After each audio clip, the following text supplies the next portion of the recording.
When Trump was first given the papers, he looks at it and he's looking at it and he says, "See, we're lower than the world." And the reporter's like, "The world? Well, what does that mean?" And again, it's just like these. It's going to go down as probably one of the worst interviews Trump has ever done as president, maybe any president. Now, the other day, in the last podcast, I mentioned something. Trump has talked about banning TikTok, right? Now, I have this theory. Now, if you ban TikTok, I feel like you're going to lose a lot of the popular vote. Because a lot of the millennials and the people that are, 18 to 35, they're on TikTok. And unfortunately, they're deep. They're deep in it. And they love them some social media. And regardless of if you don't shake your groove thing on some TikTok, I think it's the concept of, well, that's just a social media app and you're taking my right away to use it. Not to mention the people who are making hundreds and millions of dollars on that app. But you combine that, and then you combine that with these interviews, it's suspect. Like, I feel like sometimes I watch it and I'm like, he loves being the president. He loves being the president of the United States. And this is like the ultimate power job.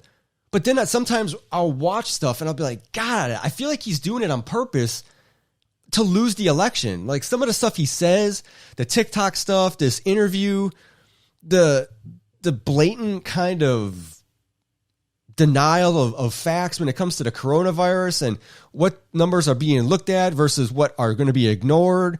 And what, the picking and choosing of statistics is interesting. When it's very clear, like every day, there's thousands and thousands of cases. A lot of that has to run its time. He always says, well, we do more testing. Well, that's 100% right. And when you do more testing, you're going to definitely have more positive cases probably. But, okay, so when you have more positive cases, how do you, what's your next move? Like you can't just test everybody's positive and then do nothing. And I think that's kind of where we're at right now is he doesn't want to acknowledge that it's happening because it looks bad, but it's still going on and there's no real plan in place. So you have states and cities and counties kind of handling it 50 different ways and maybe even more if you go down to the city level. So it's this conundrum. It's so bizarre. I mean, I'm only 39, so I mean, it's not like I've been around for decades, but I mean, I've been around long enough where it's a first for me. And I would go on a limb and say that anybody in this who's alive, I think this is a first for them as well. It's just interesting. And I feel like it's kind of like this weird, nonchalant way to self-sabotage. But is it? I don't know. He dominates the news cycle. You can't turn on a liberal, conservative, independent. I mean, you name it. Whatever label you want to put on that station, he dominates the news cycle. And you really don't hear nothing about Biden. So is it work? I don't know. Is it like a completely crazy strategy that's working? It's like, what is going on here? If everything that's happening right now between coronavirus and now this stuff that's happening in Beirut and the unemployment and the economy and stimulus this and everything's just crazy right now. Nobody has answers for nothing. Like, wear a mask, don't wear a mask. It's airborne, it's not airborne. Don't do this, do that. No, it's this, no, it's that. No, you should definitely reopen. Nope, we got to go back.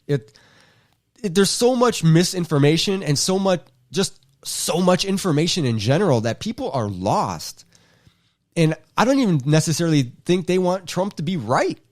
I just think they want him to put something in place. You know, I think it's just more about having someone that looks like a leader.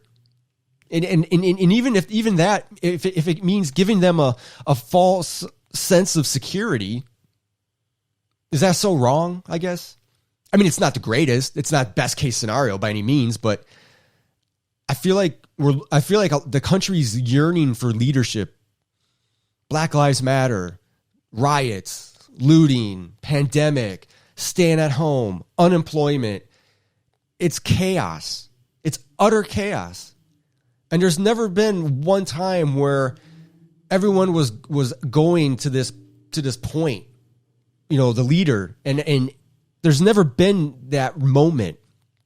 So it's interesting. And I think, like I said, I think it's like a self-sabotage. I think he's overwhelmed, to be honest. I don't know though.